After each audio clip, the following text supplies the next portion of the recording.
Other counties may boast of their rich lands, where fat cattle roam at their will. I'm a traditional singer, songwriter, educator and researcher, and I suppose I've primarily focused over the last couple of years on traditional singing and teaching and passing on the tradition to others. I suppose I'm getting more of a chance now that my family are reared to look a little bit more in depth at my own practice of traditional singing and where it has come from, and also the wider aspect of it in County Leitrim, so how my background and the places and people around me have influenced that.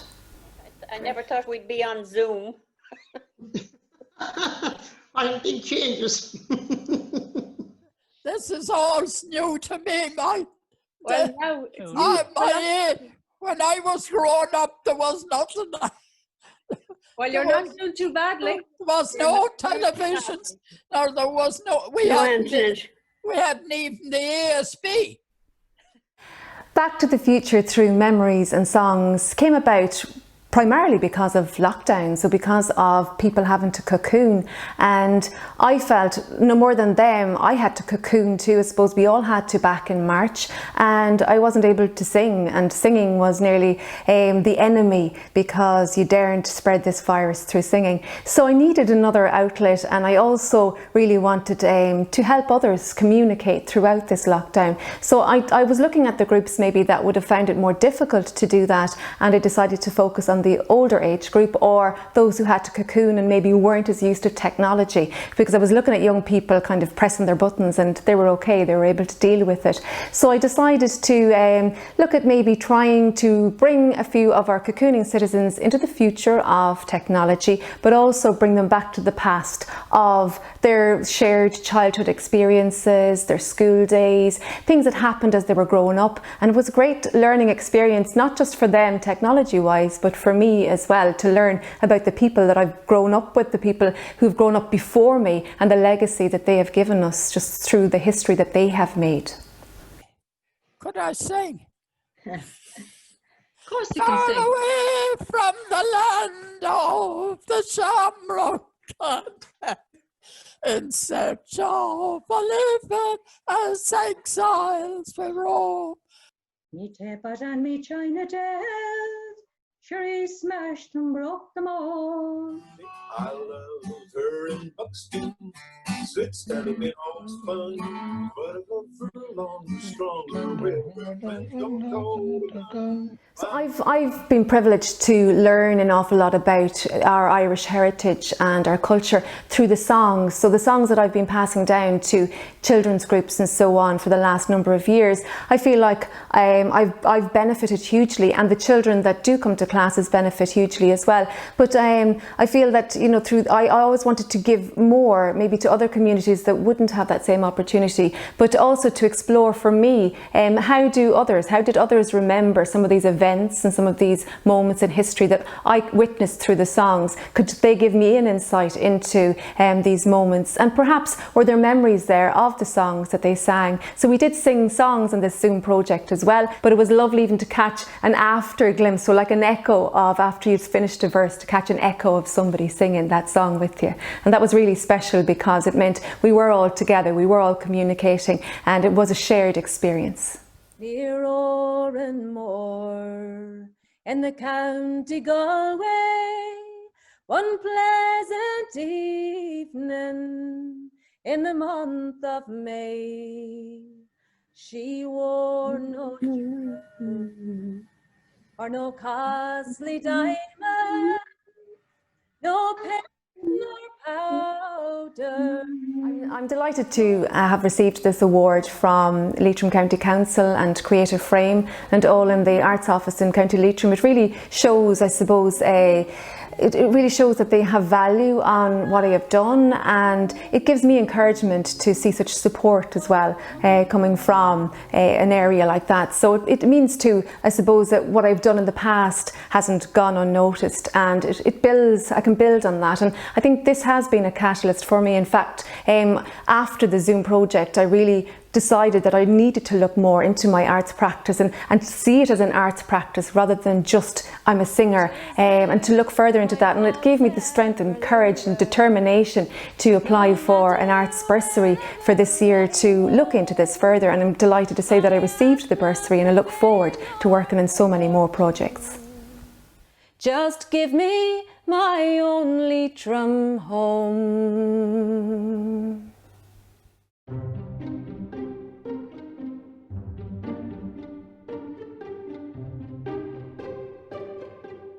My art practice has been really quite various and has taken me into some really unexpected places. So a lot of what I have been doing this year and setting up and planning for the years to come has to do with writing. I'm in the process of applying to do a PhD in creative writing, and then also some of the theatre work. So I'll be involved in a project next year where I'll be directing. But the sort of greatest and sweetest surprise over the last number of years has been getting back to dancing. And that's been with Kate Wilson, who's a Leitrim visual artist and choreographer, filmmaker, dancer. So that's been a really productive collaboration, and that's something I didn't think I would ever get back to, you know, particularly after I started using wheelchairs. Well, I got funding earlier in the year from Creative Ireland, Creative Leitrim, in order to set up an online writers group for disabled people. And it's called Web Spinning, which is just one of my usual puns. But the online medium has been really important over this year. I mean, I know everybody through lockdowns and so on has been suddenly finding their life happening on Zoom, but it's actually been a really important moment for disabled people, because we've actually been able to connect with each other, talk to each other and organize in a way that's been really, really difficult to do in the past. I mean, it does speak to our sort of social values when suddenly we're on a level playing field because you don't have to leave your own house. But that's the reality of it, you know, that actually leaving your house, negotiating public transport, getting personal assistance support at various times, all of these things have really impacted on all disabled people's abilities to engage in every aspect of life. So the way that the world went online in March has actually really invigorated the disabled community right the way across Ireland. This writers group particularly has been trying to really find an outlet for disabled writers, to tell our own story in our own words.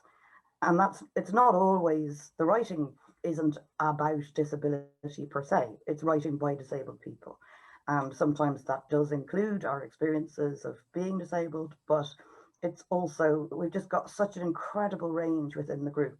You know, there's people with very academic backgrounds, there's people with, you know, very little formal education, but what really brings us all together is this love of words and this love of writing. It's been really great that this project and, you know, this aspect of my work has been funded by the Leitrim County Council and through the Creative Ireland programme. It does give me a sense that, yes, I'm being recognised as an artist in my own right. You can often feel, if you're part of a minority community, you often doubt yourself and wonder, am I just here as a token?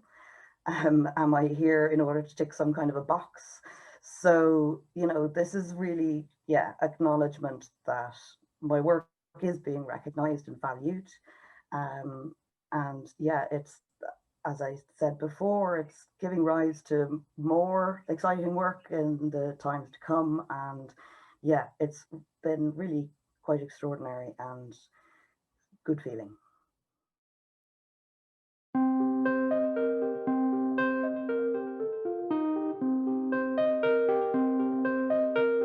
So a visual artist based between Leitrim and my home county Sligo. I work experimentally across visual media, so I use objects and turn them into assemblages which I install. I also work with video and photography. I guess I've also parallel practices in sound art and performance art, which kind of inform my primary visual practice.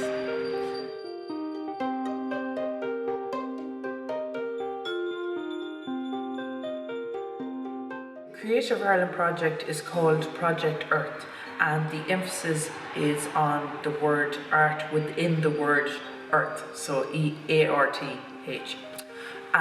So that was the brainchild of Jan Melia, the manager at the Organic Centre. And the project is an eco-art initiative, so ecology and art, and it's seeking to engage people with their environment through creative initiatives.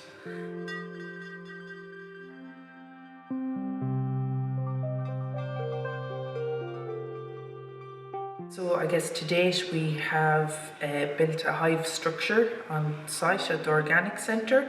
There's been lots of eco-art workshops, primarily with children, because they're the people who the torch has been passed to as custodians of the environment. And just launched now is an open call for visual art submissions for an online exhibition called Root. So that's the project, Project Earth. So it's a collaboration between myself as a trained horticulturist who has worked with the Organic Centre for a number of years, you know, in the tunnels and gardens and orchard, and the Organic Centre itself as an organisation that provides training and education resources.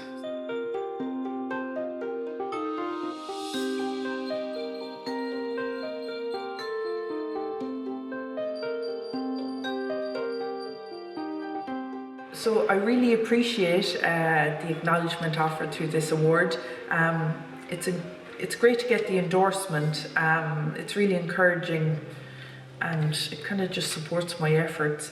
I want to say a huge thank you to Creative Frame for providing such a vital framework for creativity, and a big shout out to Alice, Philip and also Leslie for all your help and assistance. It's so much appreciated. Thank you.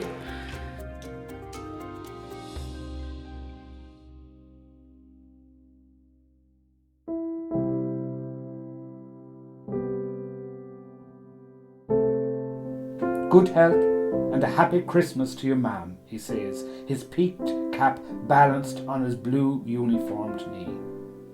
It is his reward for bringing our letters and creamery checks all year, for waiting in the kitchen while my mother sits down to finish another letter for him to post, for taking messages and animal medicines between my mother and her sister who lives in the next townland, for telling us we have cattle out on the road, for letting us know that a removal is at 7 or a funeral on Friday morning after the 11 o'clock mass, and finally for being the one to make certain all our childhood letters got posted in good time to Santi at the North Pole.